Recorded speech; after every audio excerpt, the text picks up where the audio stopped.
এখন আমাদের সম্মুখে বক্তব্য উপস্থাপন নিয়ে আসছেন ছোট ভাই মাসুমা ফজিলত প্রথম বর্ষ। ওনার বিষয় হচ্ছে রাসূল করিম সাল্লাল্লাহু আলাইহি ওয়াসাল্লাম নূরের তৈরি নাকি মাটির তৈরি। السلام عليكم ورحمة الله. نحمده ونصلي على رسوله الكريم. أما بعد فأعوذ من الشيطان الرجيم. بسم الله الرحمن الرحيم. قل إنما أنا بشر مثلكم يوحى إلي أنما إلهكم إله واحد.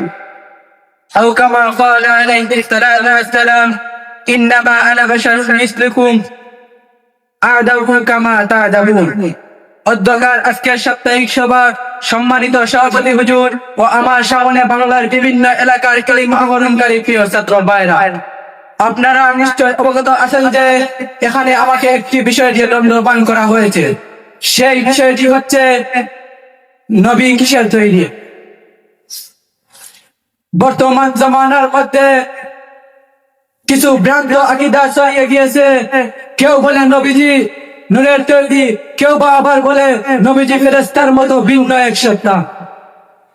এ বিষয়ে কুরআনুল কারীম ও সহিহ হাদিসে পরিষ্কারভাবে ব্যাখ্যা করা হয়েছে। আল্লাহ তাআলা ইরশাদ করেন, কুল ইন্নামা আনা বাশারুম মিসলুকুম ইউহা ইলাইয়া আন্নাকুম ইলাহুন ওয়াহিদ। বলুন হে নবী, আমি তো তোমাদের মতো একজন মানুষ, তবে আমার প্রতি ওহী নাযিল হয় তোমাদের ইলাহ একমাত্র আল্লাহ তাআলা।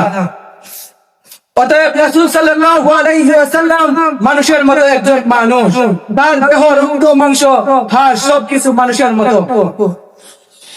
অন্য এক আয়াতে আল্লাহ তাআলা বলেন, ওয়ামা জাআলনাহুম জাসাদান লা ইয়াকুলুনা আত-তা'আমা ওয়া মা কানু খালিদিন। আমরা নবীদের এমন দেহ দেইনি যে তারা খাবার খাবেন না, আর তারা চিরকাল তো বেঁচে থাকেন। এর থেকে প্রমাণিত হয় যে রাসূল সাল্লাল্লাহু আলাইহি নবীরা খেতেন, পান করতেন, বিশ্রাম নিতেন। মানুষের দেহ, তাদের দেহ মানুষের দেহ, তাদের দেহ মাটির তৈরি মানুষের দেহ। রাসূল সাল্লাল্লাহু আলাইহি ওয়াসাল্লাম তার মানবত্ব নিজেই প্রকাশ করেছেন, ইন্নামা আনা বাশারুন মিসলুকুম আদাউ কামা তা'দাবুন।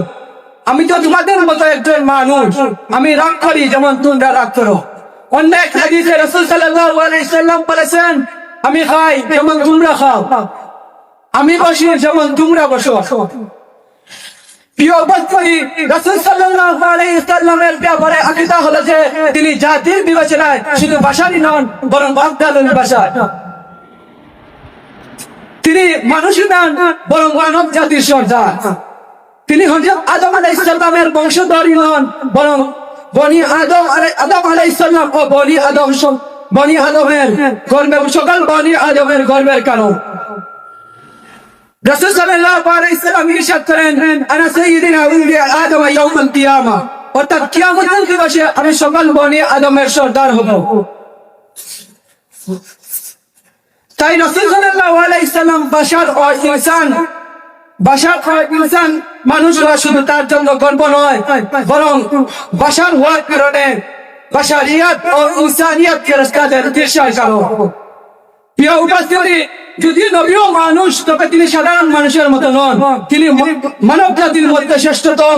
আল্লাহ তাকে তার ওহী, নবুয়ত, খাস মহব্বত এবং সর্বোচ্চ চরিত্র দ্বারা সম্মানিত করেছেন। আল্লাহ তাআলা বলেন, ওয়া ইন্নাকা লাআলা খুলুকিল আযীম। নিশ্চয় আপনি মহান চরিত্রের অধিকারী। তিনি ছিলেন সর্বোচ্চ নৈতিকতার দৃষ্টান্তে রাহমাতুল লিল আলামিন। ওয়া মা আরসালনাকা ইল্লা রাহমাতুল লিল আলামিন। আমি তো আপনাকে বিশ্ববাসীর জন্য রহমত হিসাবে প্রেরণ করেছি। প্রিয় উপস্থিতি, আমরা এই ভ্রান্ত বিশ্বাস থেকে কিভাবে বাঁচবো? নবীকে নূরের তৈরি বলা হয়, তাকে ফেরেশতা প্রমাণ করার চেষ্টা করা, এসব ভ্রান্ত বিশ্বাস কুরআন ও হাদিসের কোথাও নেই যে রাসূল সাল্লাল্লাহু আলাইহি ওয়াসাল্লাম মানুষের বাইরে অন্য কোন সত্তা, বরং এসব বিশ্বাস মানুষকে গোমরাহ করতে পারে। প্রিয় উপস্থিতি, নবী কিসের তৈরি? এ প্রশ্নের উত্তর খুবই স্পষ্ট। নবী মানুষের মতো একজন মানুষ, তবে তার দেহ, তবে তার শরীর মানুষের মতো, তবে তিনি আল্লাহর ওহীপ্রাপ্ত শ্রেষ্ঠ চরিত্র ও মানব জাতির নেতা। আমরা তার অনুসারী হয়ে তার সুন্নাহর উপর চলবো, তার নির্দেশ মানবো এবং তাকে ভালোবাসায় ফোন কাটাবো আমার তৌফিক ইল্লা বিল্লাহ আসসালামু আলাইকুম ওয়া রাহমাতুল্লাহ